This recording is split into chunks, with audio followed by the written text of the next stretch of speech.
Back to edge valid.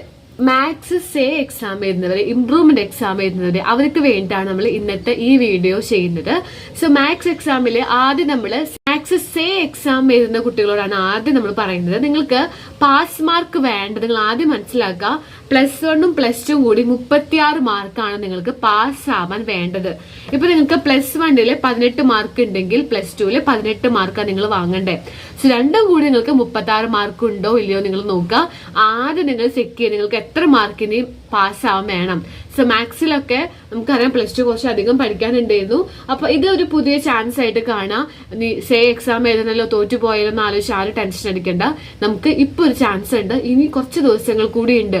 എന്തായാലും നമ്മുടെ മുമ്പിൽ ഒരു 10 ദിവസം കൂടി ഉണ്ട്. ഈ 10 ദിവസം നിങ്ങൾ പഠിക്കേണ്ട പോലെ പഠിക്കുക. ഞാൻ ഈ വീഡിയോയിൽ പറയുന്ന പാഠങ്ങൾ നന്നായിട്ട് പഠിക്കുക. സോ നമ്മൾ ഇന്നത്തെ ഈ വീഡിയോ ഡിസ്കസ് ചെയ്യുന്നത് സേ എക്സാം എഴുതുന്ന കുട്ടികൾ ഏതൊക്കെ പാഠങ്ങൾ വേണം കോൺസെൻട്രേറ്റ് ചെയ്യാൻ, എങ്ങനെ പഠിക്കണം, മാത്സ് ഇടാ. അതേപോലെ ഇംപ്രൂവ്മെന്റ് ചെയ്യുന്ന കുട്ടികൾ എങ്ങനെ മാത്സിലെ A+ വാങ്ങാം, 90 എബോവ് മാർക്സ് എങ്ങനെ വാങ്ങാം എന്നൊക്കെ നമുക്ക് ഈ വീഡിയോയിൽ പറയാം. സോ ആദ്യം പറയാനുള്ള കാര്യം, നിങ്ങൾ മനസ്സിലാക്കുക എനിക്ക് എത്ര മാർക്ക് വേണം. സേ എക്സാം എഴുതുന്ന കുട്ടികൾ എന്ത് ചെയ്യുക, എനിക്ക് എത്ര മാർക്ക് വേണം പാസ് ആവാൻ നോക്കുക. ഇംപ്രൂവ്മെന്റ് ചെയ്യുന്ന കുട്ടികൾ നോക്കുക എത്ര മാർക്ക് കിട്ടിയാലാണ് എനിക്ക് A+ ആവുക, അത് നോക്കുക. സോ ഇവിടെ നമ്മൾ ആദ്യം പറയുന്നത് കുറച്ച് ഈസി ചാപ്റ്റേഴ്സ് ആണ്. ഈ സേ എക്സാം എഴുതുന്ന കുട്ടികൾ നിങ്ങൾ എല്ലാ പാഠവും കൂടി നോക്കാതെ, നിങ്ങൾക്ക് ഇപ്പോൾ ഒരു പ്രാവശ്യം എക്സാം എഴുതിയപ്പോൾ നിങ്ങൾക്ക് മനസ്സിലായിട്ടുണ്ടാവും ഭയങ്കര ബുദ്ധിമുട്ടാണ്, മാത്സ് എനിക്ക് മാർക്ക് കിട്ടുന്നില്ല എന്ന്.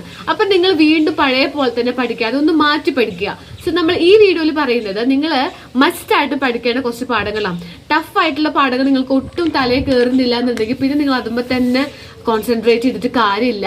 നിങ്ങൾ എന്ത് ചെയ്യുക, നിങ്ങൾക്ക് പറ്റുന്ന പാഠങ്ങളുണ്ട്, കുറച്ച് ഈസി ആയിട്ടുള്ള ചാപ്റ്റേഴ്സ് ഉണ്ട്, ആ ചാപ്റ്റേഴ്സ് പഠിക്കുക.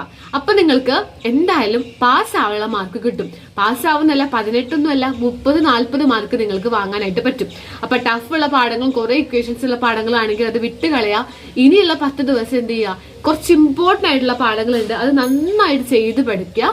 അപ്പൊ നിങ്ങൾക്ക് എന്തായാലും പാസ് ആവാൻ പറ്റും, അത് ടെൻഷൻ വേണ്ട. സോ ആദ്യം പറയാനുള്ളത്, നിങ്ങൾ ഫസ്റ്റ് പഠിക്കേണ്ട പാഠം മെട്രിക്സസ് എന്ന് പറഞ്ഞ ചാപ്റ്റർ ആണ്.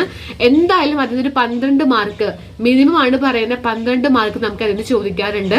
അപ്പോൾ കഴിഞ്ഞ പ്രാവശ്യത്തെ പോലെ തന്നെയാണ് പാറ്റേൺ ക്വസ്റ്റ്യൻ പേപ്പറിന്റെ 120 മാർക്കിന്റെ ക്വസ്റ്റ്യൻസ് നിങ്ങൾക്ക് ഉണ്ടാവും. നിങ്ങൾക്ക് ഏത് വേണമെങ്കിലും എഴുതാം.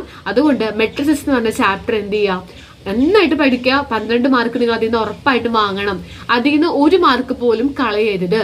അപ്പൊ മെട്രിക്സ് എന്ന് പറഞ്ഞ പാഠം പഠിക്കുമ്പോൾ നിങ്ങൾ അതിലെ മെട്രിക്സ് മൾട്ടിപ്ലിക്കേഷൻ ഉള്ള ഭാഗം നന്നായി ചെയ്ത് പഠിക്കുക. കുറച്ചധികം പ്രോബ്ലംസ് ചെയ്ത് പഠിക്കുക. അതേപോലെ അത് കഴിഞ്ഞിട്ട് ഇൻവേഴ്സ് ഓഫ് എ മെട്രിക്സ് കാണുന്നതും നോക്കുക. ആഡ് എങ്ങനെയാണ്, ഈക്വൽ മെട്രിക്സ് എന്ന് പറഞ്ഞാൽ എന്താണ്, ആ സെക്ഷൻസ് ഒക്കെ നന്നായിട്ട് നോക്കുക. അതേപോലെ അടുത്ത ചാപ്റ്റർ ആണ് ഡിറ്റർമിനൻസ്. ഈ ചാപ്റ്ററിൽ നിങ്ങൾ ഇതേ ഒരു സെക്ഷനിൽ തന്നെ നമ്മൾ ഡിറ്റർമിനൻസ് എന്ന് പറഞ്ഞ ഭാഗത്ത് ഇൻവേഴ്സ് ഓഫ് എ മെട്രിക്സ് കാണാനുള്ള ഒരു ഇക്വേഷൻ, A ഇൻവേഴ്സ് കാണുന്ന ഒരു ഇക്വേഷൻ ഉണ്ട്. ഡിറ്റർമിനന്റ് ഓഫ് എയും അഡ്ജോയിന്റ് ഓഫ് എ ഒക്കെ കാണുന്ന ഭാഗം, കോഫാക്ടർ, അഡ്ജോയിന്റ്, അത് മസ്റ്റ് ആയിട്ടും പഠിക്കുക. ആ ഭാഗം നിങ്ങൾ കോൺസെൻട്രേറ്റ് ചെയ്ത് പഠിക്കുക. 8 മാർക്ക് വരെ നമുക്ക് അതിൽ നിന്ന് വാങ്ങാം. മിനിമം ആണ് പറയുന്നത് കേട്ടോ, മിനിമം മാർക്കാണ് 8 മാർക്ക്. 8 മാർക്കും കളയരുത്. സോ മെട്രിക്സ് എന്ന ഭാഗത്ത് മൾട്ടിപ്ലിക്കേഷനും ട്രാൻസ്പോസ് ഓഫ് എ മെട്രിക്സും ആഡ് എങ്ങനെയാണ്, അതുപോലെ തന്നെ അതേപോലെ നമുക്ക് അതിൽ സിമെട്രിക് മെട്രിക്സ് ഉണ്ട്. സിമെട്രിക് മെട്രിക്സ് ആ ഭാഗങ്ങളൊക്കെ നന്നായിട്ട് പഠിക്കുക. ഡിറ്റർമിനൻസിലെ ഇൻവേഴ്സ് കാണാം, അഡ്ജോയിന്റ് കാണാം, കോഫാക്ടർ കാണാം, ആ ഭാഗങ്ങൾ നന്നായിട്ട് പഠിക്കുക. ഇതൊക്കെയാണ് മസ്റ്റ് ആയിട്ടും പഠിക്കേണ്ടത്. ഇതൊക്കെ പഠിച്ചാൽ നിങ്ങൾക്ക് ആ മാർക്ക് എന്തായാലും കിട്ടും. അതേപോലെ അടുത്ത സിമ്പിൾ ചാപ്റ്റർ ആണ് റിലേഷൻസ് ആൻഡ് ഫംഗ്ഷൻസ്. 5 മാർക്ക് വരെ നമുക്ക് അതിൽ നിന്ന് വാങ്ങാൻ പറ്റും. ആ പാഠത്തിൽ നിങ്ങൾ 1 on 2 ആ ഭാഗങ്ങൾ നന്നായിട്ട് പഠിക്കുക. അതൊക്കെ നമ്മൾ വീഡിയോ ആയിട്ട് ഇട്ടിട്ടുണ്ട് കേട്ടോ. അതേപോലെ റിലേഷൻസ് ആൻഡ് ഫംഗ്ഷൻസിൽ പഠിക്കേണ്ട മറ്റൊരു ഭാഗമാണ് കോമ്പോസിറ്റ് ഫംഗ്ഷൻസ് എന്ന് പറഞ്ഞ ഭാഗം. അതും കൂടി നോക്കി വെക്കുക. പിന്നെ വെക്ടേഴ്സ് ആണ്. വെക്ടേഴ്സ് എല്ലാ പോർഷൻസും പഠിക്കുക. ഫോക്കസ് ചെയ്ത് നോക്കണ്ട, എല്ലാ ടോപ്പിക്കും പഠിക്കുക. 6 മാർക്ക് വരെ വാങ്ങാം. 6 or 8 ആവാം. വെക്ടേഴ്സിൽ കുറെ ചോദ്യങ്ങൾ സാധാരണ ഉണ്ടാവാറുണ്ട്. സോ വെക്ടേഴ്സ് നന്നായിട്ട് പഠിക്കുക. ലീനിയർ പ്രോഗ്രാമിംഗ് എന്ന് പറഞ്ഞ LPP, ലീനിയർ പ്രോഗ്രാമിംഗ് പ്രോബ്ലം എന്ന് പറഞ്ഞ പാഠമുണ്ട്. അത് 6 മാർക്ക് ഉറപ്പാണ്. 100% നമുക്ക് അതിനൊരു ഗ്രാഫ് വരയ്ക്കേണ്ട ക്വസ്റ്റ്യൻ വരാറുണ്ട്. നമ്മൾ കഴിഞ്ഞ പബ്ലിക് എക്സാമിന് ഈ പാഠത്തിൽ നിന്ന് ഒരേ ഒരു ചോദ്യം നമ്മുടെ ചാനൽ ഉണ്ടായിരുന്നുള്ളൂ. അതേ ചോദ്യം 6 മാർക്കിന് വന്നിരുന്നു. അപ്പൊ അതുകൊണ്ട് നമ്മൾ ഇട്ടിട്ടുള്ള വീഡിയോസ് നിങ്ങൾ മസ്റ്റ് ആയിട്ടും പഠിക്കുക. നമ്മളെ പ്ലേലിസ്റ്റിലുള്ള വീഡിയോസ് മസ്റ്റ് ആയിട്ടും പഠിക്കുക. ഇതൊക്കെ സേ എക്സാം വരുന്ന കുട്ടികളോടാണ് പറയുന്നത്. ഇനി ഇംപ്രൂവ്മെന്റ് A+ വാങ്ങുന്നുള്ള കുട്ടികളോട് നമുക്ക് അടുത്ത കാര്യങ്ങൾ ഞാൻ പറഞ്ഞുതരാം. സോ ലീനിയർ പ്രോഗ്രാമിംഗ് പ്രോബ്ലം എന്നുള്ള പാഠം ആ ഗ്രാഫിന്റെ ഭാഗം നന്നായിട്ട് പഠിക്കുക കേട്ടോ. അത് പഠിച്ചാൽ മതി. അടുത്തത് പ്രോബബിലിറ്റി ആണ്. പ്രോബബിലിറ്റിയിലെ എല്ലാ സെക്ഷൻസും നോക്കുക, ഒന്നും വിട്ട് കളയേണ്ട. 6 മാർക്ക് വരെ നമുക്ക് അതിന് വാങ്ങാനായിട്ട് പറ്റും. സോ ഇത്രയും പാഠങ്ങളാണ് നിങ്ങൾക്ക് ഇപ്പൊ സേ എക്സാം എഴുതുന്ന കുട്ടികൾ ഇനിയുള്ള ദിവസങ്ങൾ നന്നായിട്ട് പഠിക്കുക. നന്നായിട്ട് പഠിക്കുക എന്ന് പറഞ്ഞാൽ 1-2 ചോദ്യങ്ങളല്ല പഠിക്കേണ്ടത്, എല്ലാ ചോദ്യങ്ങളും പഠിക്കുക. എല്ലാ ചോദ്യങ്ങളും നന്നായി ചെയ്ത് പഠിക്കുക. ഒരു ദിവസം ഒരു പാഠം വെച്ച് പഠിച്ചോ. നിങ്ങൾ കൂടുതൽ ടൈം നന്നായി ഹാർഡ് വർക്ക് ചെയ്ത് പഠിച്ചു നിങ്ങൾക്ക് എന്തായാലും അതിന്റെ റിസൾട്ട് ഉണ്ടായിരിക്കും. സോ ഒരു ദിവസം മാത്സിന് ഒരു 4 മണിക്കൂർ കൊടുത്ത് പഠിക്കുക. സോ മാത്സിലെ കാര്യങ്ങൾ ടെൻഷൻ അടിക്കണ്ട. അപ്പൊ നിങ്ങൾ ഇതൊക്കെ ഒന്ന് ആഡ് ചെയ്ത് നോക്കി നിങ്ങൾക്ക് മനസ്സിലാവും എന്തായാലും ഒരു 40 മാർക്ക് അല്ലെങ്കിൽ 35 ഒരു 40 മാർക്കിനുള്ളൊക്കെ ഇതൊക്കെ കൂടി ആഡ് ചെയ്യുമ്പോൾ വരുന്നുണ്ട്. സോ ഈ ചാപ്റ്റേഴ്സ് നിങ്ങൾ നന്നായിട്ട് പഠിക്കാം. ഇനി A+ വാങ്ങണം അല്ലെങ്കിൽ A ഗ്രേഡ് വാങ്ങണം, മാത്സിലൊന്ന് മാർക്ക് ഇൻക്രീസ് ചെയ്യണം, അങ്ങനെ ആഗ്രഹിക്കുന്ന കുട്ടികളാണ് നിങ്ങളെങ്കിൽ നിങ്ങൾ ചെയ്യേണ്ടത് ഈ കഴിഞ്ഞ പാഠങ്ങളൊക്കെ പഠിക്കുക. പക്ഷെ ഇപ്പൊ തന്നെ ഈസിയുള്ള പാഠങ്ങൾ പഠിക്കാൻ പറ്റേ.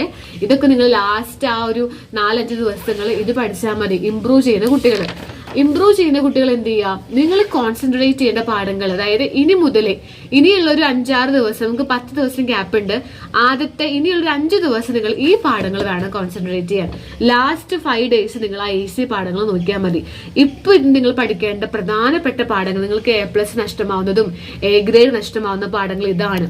സോ കണ്ടിന്യൂറ്റി ആൻഡ് ഡിഫറൻഷ്യബിലിറ്റി എന്ന് പറഞ്ഞ ചാപ്റ്ററിന് കുറെ ചോദ്യങ്ങൾ ഉണ്ടാവാറുണ്ട്. അവിടെയൊക്കെ നിങ്ങൾക്ക് മാർക്ക് പോവാ. ഇത് നമ്മള് ടെക്സ്റ്റ് ബുക്കിലുള്ള ചോദ്യങ്ങൾ നിങ്ങൾ ആദ്യം നന്നായിട്ട് പഠിക്കുക. ടെക്സ്റ്റ് ബുക്കിലുള്ളത് പഠിച്ചിട്ട് പിന്നെ ഗൈഡിലൊക്കെ ഉള്ള മോർ ക്വസ്റ്റ്യൻസും കൂടി ചെയ്ത് പഠിക്കുക. Integrals, application of integrals, differential equation, ഇതിന്റെയൊക്കെ പ്രത്യേകത ഒരുപാട് ഇക്വേഷൻസ് പഠിക്കാനുണ്ട്. അപ്പൊ അത് പഠിക്കാന്നുള്ള നിങ്ങളുടെ ടാസ്ക്. അത് പഠിച്ചാൽ നിങ്ങൾക്ക് ഈസി ആയിട്ട് ആൻസർ ചെയ്യാനായിട്ട് പറ്റും. ഇതിൽ കണ്ടിന്യൂറ്റി ആൻഡ് ഡിഫറൻഷ്യബിലിറ്റി, ഇന്റഗ്രൽസ് ഒക്കെ നമ്മൾ വീഡിയോസ് ഇട്ടിട്ടുണ്ട്. പക്ഷെ അധികം വീഡിയോസ് ഇല്ല, ഇമ്പോർട്ടന്റ് ടോപ്പിക്സ് മാത്രമേ ഉള്ളൂ. നമുക്ക് ഇനി വീഡിയോസ് ഞാൻ ഇടാം. ടൈം ടേബിൾ നോക്കി ഓരോ എക്സാമിന്റെ ആ ടൈമിൽ ഞാൻ ഓരോന്നിന്റെയും വീഡിയോസ് ഇടുന്നതാണ്. അപ്പൊ ഇതിന് താഴെ മാത്സ് എക്സാം ചെയ്യുന്ന കുട്ടികളാണെങ്കിൽ നിങ്ങൾ നോക്കുക നിങ്ങൾക്ക് ഇത് യൂസ്ഫുൾ ആണോ എന്ന്.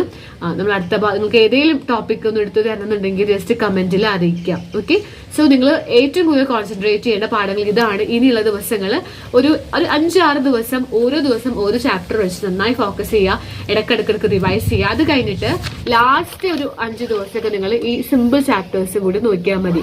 ഇതൊക്കെ നിങ്ങൾക്ക് അറിയായിരിക്കും. ഇംപ്രൂവ്മെന്റ് ചെയ്യുന്ന കുട്ടികൾ ആ ടഫുള്ള പാഠങ്ങൾ നിങ്ങൾ ഇനി കോൺസെൻട്രേറ്റ് ചെയ്യേണ്ടത്. സോ നിങ്ങൾക്ക് ഇനി ഏത് ടോപ്പിക്കാണ് വേണ്ടത്, ഏതെങ്കിലും പെർട്ടിക്കുലർ ടോപ്പിക് നിങ്ങൾക്ക് വേണമെന്നുണ്ടെങ്കിൽ കമന്റിൽ അറിയിക്കുക. ഇതേപോലെ നമ്മൾ ഇംഗ്ലീഷ് എങ്ങനെ പഠിക്കാം, ഓരോ സബ്ജക്റ്റിൽ ഏത് പാഠങ്ങളാണ് പഠിക്കേണ്ടത്, എങ്ങനെ നമുക്ക് മാർക്ക് സ്കോർ ചെയ്യാന്നൊക്കെയുള്ള വീഡിയോസ് ഞാൻ ഇടാം. സോ ഇത്രയും കാര്യങ്ങൾ ശ്രദ്ധിക്കുക. ഈ പാഠങ്ങളൊക്കെ കോൺസെൻട്രേറ്റ് ചെയ്ത് പഠിക്കുക. അപ്പൊ നമുക്ക് ഇനി അടുത്ത വീഡിയോയിൽ കാണാം. Thanks for watching.